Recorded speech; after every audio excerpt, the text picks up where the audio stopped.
abandon them. It seems like. What do you Yeah. think the American dream is? I think And that's a nice transition because we were just yeah, talking about stocks, the the small guy and the big guy, David and Goliath, and yeah, it's a nice transition. What do you think about the American dream? Is it still alive? Like what is even the American dream? Like how do you define it?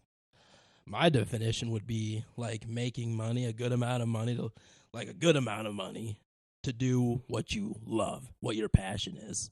That's my definition. So To do whatever what your you, passion is. yeah, Okay. like I guess maybe not your passion, maybe not always is something that can make money, but genuinely, it's Yeah. like when when you're a little kid, or Yeah. sometimes when you're that also goes into like when people abandon what their dream is. Maybe when you were a little kid, maybe you wanted to. What do you want to do? Maybe you wanted to be an astronaut or something. Okay. But getting paid to do something you love, No, I a career versus a job. yeah, no. Yeah, That's a nice description. That's a nice description. For me, man, I can't even speak. But let me take. Let's drink to that for that little word stumble. Let's drink to that, man. right. Cheers, man. Cheers.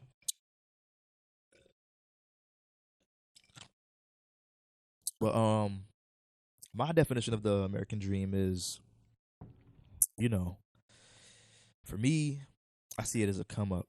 It's like opportunity. So it's like, so my version is like, you know, the little guy ain't grow up with much, Yeah, you know, or has some shitty ass circumstances, or not, less than normal circumstances, and then make some out of nothing, go against all odds, never quit, and getting the opportunity, being in a place to to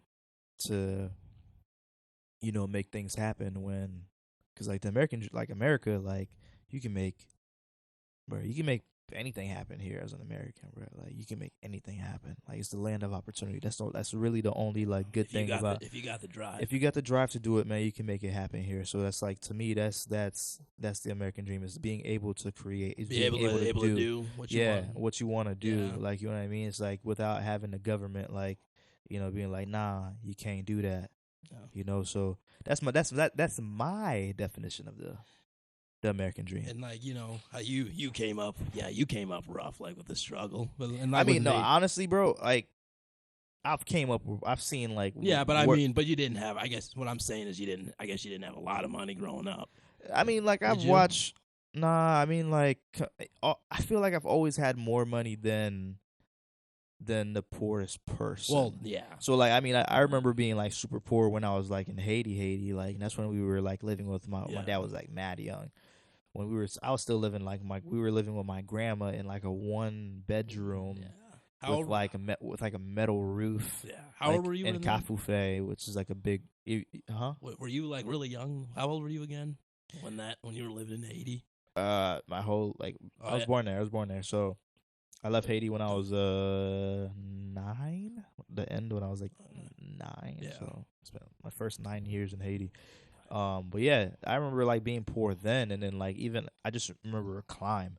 I just remember being like in that 1 bedroom shack with with my grandma, and that was like me, my dad, and like somebody else, and then somebody else, another family member that we had, and like somebody else. It might have been like 5 or 6 of us in that 1 bedroom, like, but it was like a big like 1 bedroom. It was just like an open like little concept, but it was a lot of people in that bitch. Yeah. You know what I'm saying? So,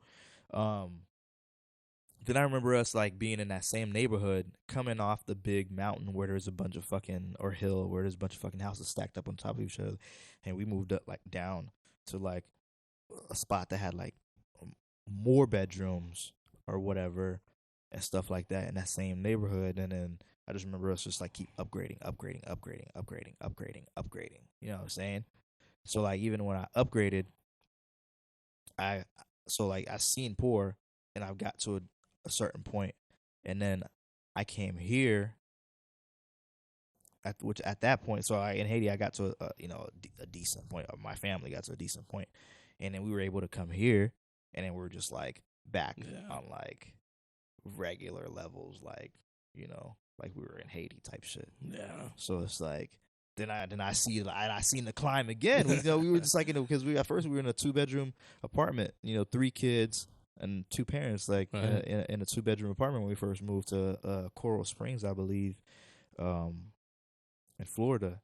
And bro, that's just crazy. Like just thinking back, because like I remember we lived in an apartment down there for like a few months. Then we moved to Sarasota, which is like my hometown. Like, Yeah. that's what I claim my hometown. Yeah. 941. Shout out to 941, man. Stand up. You know, that's where greatness comes from. Yes, sir. Yeah, and then we lived in an apartment down there too. And then like I just remember us like coming up. Then we moved into like a nice like a decent, like a middle class neighborhood, like big ass house, bro. Like not big ass, like big to me, like three. Like we got two. Got 2 living rooms type shit. You know what I'm saying? Like to me, that's that's a big come still up. two living rooms. You know what I'm saying? Like nice, a house, though. a house in Florida expensive as hell. So Yeah. if I had to guess, that house is mad. Yeah. So we came up a little bit, and then high school, I had more than most of those kids. than most than kids like in the hood. Yeah. Like then in the hoods here. Like Yeah. I live in And I live in a out in nice Florida. house. Yeah, I have a nice house in a middle class neighborhood. At that point, in my neighborhood, it was like mostly white people. Yeah. I had so a you car. So you grew up in the suburbs?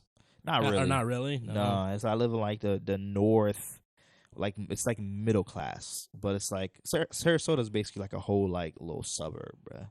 But like there's different sections, like where there's like different wealth is what Yeah. I look at it as. Like the north side's not like the wealthiest side. Like there's still some nice ass houses like closer to the hood near the water, like after you cross the tracks. But like, where the most of the wealth is the south side, like Siesta Key, like the show. Yeah. Siesta Key area, Vamo area. Yeah, man. So I've seen a climb. So that's why I'm talking about like the American dream. Like it's the American dream to me is coming up. Like it's always being able to be able to get what you want, do what you want, and not do what you want like in a bad like or evil way, but like do what you want do what makes you happy. Yeah. You know what I'm saying? Like do what makes you happy. So yeah, and then for like me, like I was adopted by obviously that's crazy. So I was adopted by like my story. I was adopted by rich white parents, and so like I've never like. I've never had to worry. Money's never been something I've ever even had to worry about. So I'll admit, like early on, like for most of my life, I guess I didn't really have that much of a drive because I guess I didn't know what it was like to need one. To need something. Because my parents could provide whatever. Yeah. Like, so going through high school, I didn't even take high schools. I mean, I graduated because high school is easy as fuck, but I didn't like take it seriously. Were you smart as fuck, bro? Yeah, I didn't fucking pay attention. See, that's how you know when you're smart as fuck.